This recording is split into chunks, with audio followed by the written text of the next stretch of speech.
Hello everybody, Dan here. Welcome back to Daily Soap Dish. If you're new here, please hit that subscribe button down below because we cover a ton of 90 Day Fiancé right here on the channel. Right guys, so today we have a Sojaboy Usman Umar story for you guys. And we got some interesting information about Sojaboy and an ex 90 Day Fiancé cast member supposedly meeting up and who knows, maybe filming for the show. Is this information real? Or is this just fake news put out there by these two? I'm not exactly sure because you can never tell, right? Because once the information is put out there, it could be in jest. It could be just, to try to get some attention. Or then the people could walk it back because perhaps TLC got a whiff of it and they don't like that because they don't want things to get spoiled. So who knows? There's something weird going on here. Let's take a look at what's going on. Before I get to that part, I just wanted to kind of go over Sojaboy's history a little bit on 90 Day Fiancé. And so, once you look at his history, it would really be no surprise if Sojaboy, who perhaps might be one of the biggest cloud chasers on 90 Day Fiancé history. I actually don't mind Sojaboy. I think he's kind of funny and he plays his role, but he loves to come on the show for clout. Let's be honest. Okay. Let's take a look at this article here. And this is going to talk a little bit about what happened with Kim and what happened with Lisa. And of course, there's a different girl. There's also Kyra as well. And that was supposed to, I think, materialize into something. I have a feeling it was supposed to materialize into something for the show. And it just didn't. So perhaps this other previous 90 Day Fiancé cast member perhaps could be it. Okay. As 90 Day Fiancé, before the 90 days, dove deeper into Usman Sojaboy Umar's relationship with Kim Menzies, there were questions regarding why the identity of his ex-wife, baby girl Lisa Ham, was being erased on the show. Usman was unsure whether the 50-year-old Kimberly was worthy of filling his first wife's shoes, even though she proved her loyalty in many ways, such as being a superfan, which was really odd and cringe pretty much most of the time when she was on TV, even though I don't really dislike Kim, but still, her just over-eager, over-desperate kind of demeanor was really off-putting and cringe. Kim openly said she would allow Usman to have multiple wives if he wanted to have kids. The root of the marriage problems between Usman and Lisa was that she was jealous of his female fans, but Kim vowed to support his music career. And despite the support, Usman and Kim broke up.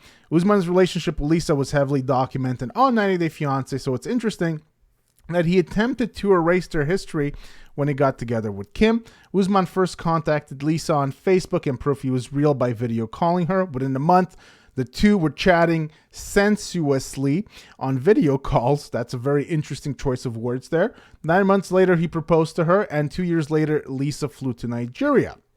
However, things didn't quite go as planned after Lisa and Usman met, as the American woman complained about everything from his career to his culture. Nevertheless, the pair married in the 90 Day Fiancé before the 90 Days finale. And why did he stop talking to her? Well, I think if you guys watched it, you kind of know why. Lisa and Usman had split up in May 2020 and had been estranged for months before that. Lisa complained that Sojaboy had used her to be on TV show in an attempt to promote his music, and she claimed that he was a cheater. Meanwhile, Usman alleged that he had only agreed to marry Lisa because she threatened suicide if they broke up. During 90 Day Fiancé, before the 90 Days Season 4 tell-all, Sojaboy revealed that Lisa had used racial slurs against him, and that was really the beginning of the end for baby girl Lisa. I think as much as baby girl Lisa was hated, I think she was getting viewers to tune in just to hate on her because she really was a villain that season, and people just wanted to see what kind of crazy thing she was going to do next. Before we had just Angela Deem as this kind of queen of crazy 90 Day Fiancé, we had Angela and Lisa. Lisa was a bit of a 2A. It was a bit of a 1A, 2A kind of deal, but Lisa was definitely up there with the absolute crazies and nut jobs of 90 Day Fiancé. Some 10 odd hours worth of tell-all footage was leaked online, and in the clips, Usman accused his ex-wife of using the racial slur 1 week before the reunion episode was filmed. Lisa, last week you called me, N-word. I know it's totally inappropriate in America. You call me, the N-word. I don't even get angry about it because I am used to how you're behaving. He revealed Lisa was subsequently fired from 90 Day Fiancé.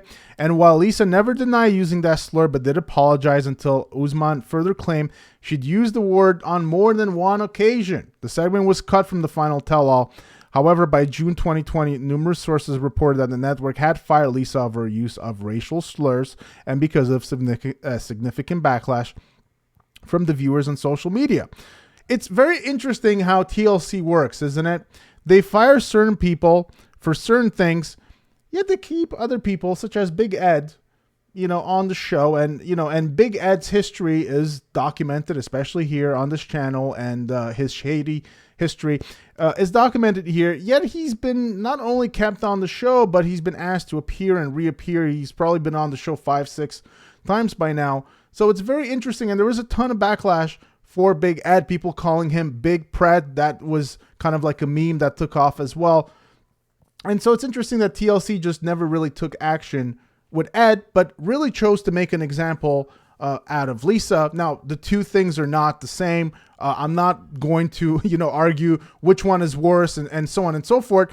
I think that once you commit something really bad, I think you should be off the show. And of course, there's other instances, Jeffrey Paschal and many others that have been on the show. Just recently, we had information about Angela Deem having some kind of criminal record even before she ever came on the show, and TLC still took her. So maybe I'll do a video on the Angela Deem thing because I don't think we ever spoke about that here on the show. But of course, it predates her appearance on the show. I believe it was 2018. So lots of previous criminals have appeared on the show, but the TLC chooses who they make an example of and who they don't, I guess. Meanwhile, Lisa never denied using the slur. It was cut, and so she was fired. However, Lisa alleges she was never fired. Now, I don't know that TLC actually fires people. I think what they do is they remove them from TV, and either they don't pay them what they were supposed to get paid, or they just paid them and then they just wash their hands of them. So I don't know that, because it's not a normal job, right? You were there, you film, and then your episodes or your footage gets shown on certain episodes, but that really depends on the production team. It depends on TLC. It depends on how they edit those episodes and how they want to portray the storyline. So you don't really get to decide as a cast member on 90 Day Fiancé how many episodes you actually appear in. That's really a production decision. So the production team basically will just decide to remove all your content, or to just, like in Jeffrey Paschal's case, to ask you not to come to the tell-all, and then after that to ask you never to come on the show again. That will be considered the equivalent of a firing, but it's not a firing as you would get at a normal job where your boss comes to you and says you are fired because of this and that reason. That's not really how I think this works. So she was cut. I guess that's more the correct word. Now, 90 Day Fiancé likely forbade production or cast from speaking about Lisa due to her unacceptable behavior on the show. Her name was never mentioned during segments, and a flashback scene of Usman and Lisa getting married only showed her hand. Usman is probably happy to forget about his time with Lisa.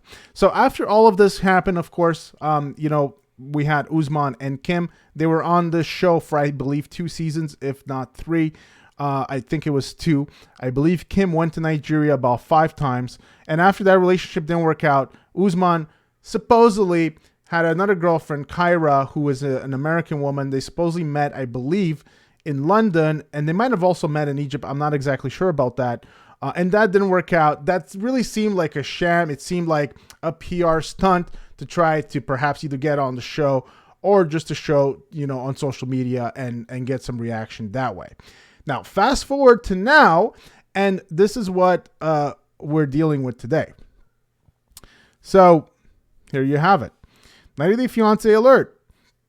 And this comes from 90 Day The Melanated Way on Instagram. Is there a new baby girl on the horizon? I'm not sure anybody wants to be called baby girl anymore. Courtney, who is a previous cast member on the show, is traveling to Istanbul, and Usman, aka Sojaboy, is allegedly supposed to meet her there, calling her baby. Wait, what? So BGL potential now baby. So what's happening? I take a few days off and now the 90-day world is turning upside down.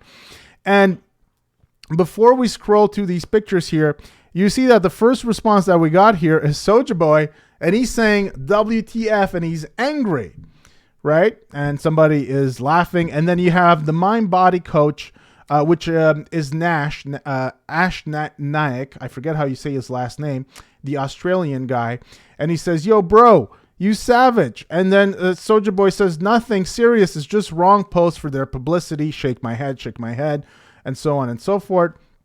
And then this other person says, wait, but I just went and looked, and you definitely said that. I'm not sure what you mean by wrong post, but I think that might be a language barrier type of issue, because I think what you're trying to say is that it's nothing serious and they're just posting for views. But let's take a look at what's going on here.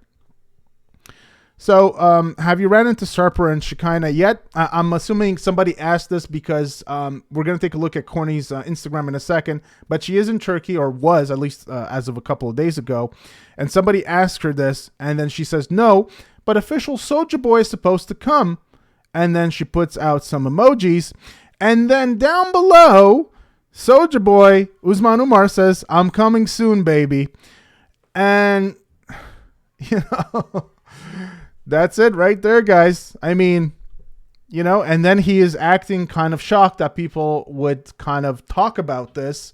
So I have to wonder just what is going on here. And here are some pictures of Courtney in Istanbul and Sojaboy Usman Umar. And if we go to Courtney's, you know, Instagram page, she's in Cappadocia, Turkey, which is like central south of Turkey. Where you have these beautiful rock formations, which used to be used as housing. And so it's a very popular tourist spot, really cool place to go and check out. And so she's posting from there. And then she was also in Istanbul recently.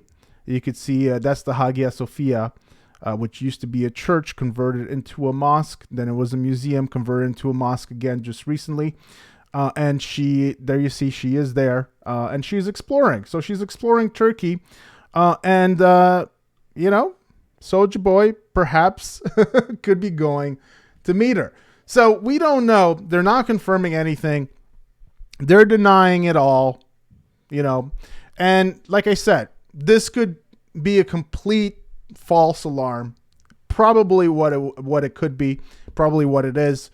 But you just don't know, because Sojaboy is in denial. Like I said, it could just be that, holy crap, maybe I should never said that, because now I'm going to get in trouble with TLC. We know couples that have gone in trouble with TLC for revealing too much information that they were not supposed to and breaking their NDA. I believe just recently Mary and Brandon in the Philippines are one of those couples that have gone in trouble with TLC for just spoiling their storyline and revealing too much. So you're not really supposed to reveal these things, because it can spoil your storyline. But once again, we don't know. Sojaboy, you know, is a bit of a cloud chaser. I'm less sure about Courtney because we haven't really followed her that much recently, so we don't know. I think the last thing that I read about her was that she was selling feed pics or something like that. Besides that, she hasn't been on in a while, so perhaps this is a bit of cloud chasing going on, you know, both of their sides. So you guys let me know what you think in the comment section down below. What do you make about this whole thing? Do you buy it? Do you think that perhaps, you know, Sojaboy Usman Umar and Courtney could be getting together? Would you like to see Sojaboy come back on the show? Do you want to see him come back with a third woman? You know, do you think that could work out? I don't know if that's what we need. I think we need to find some new, fresh people, but you never know. TLC might get desperate and might call Sojaboy back to come back on the show. Perhaps the only thing that he needs is an American spouse or an American woman, and perhaps that's what he's trying to do. Like I said, guys, I think it's probably a false alarm. I think this is probably not going to work out, but you just never know. Let me know what you think in the comment section down below, guys. Please give the video a big thumbs up if you enjoyed it. Please hit that subscribe button down below for more content right here on Daily Soap Dish, and I will see you guys on the next one. Take care.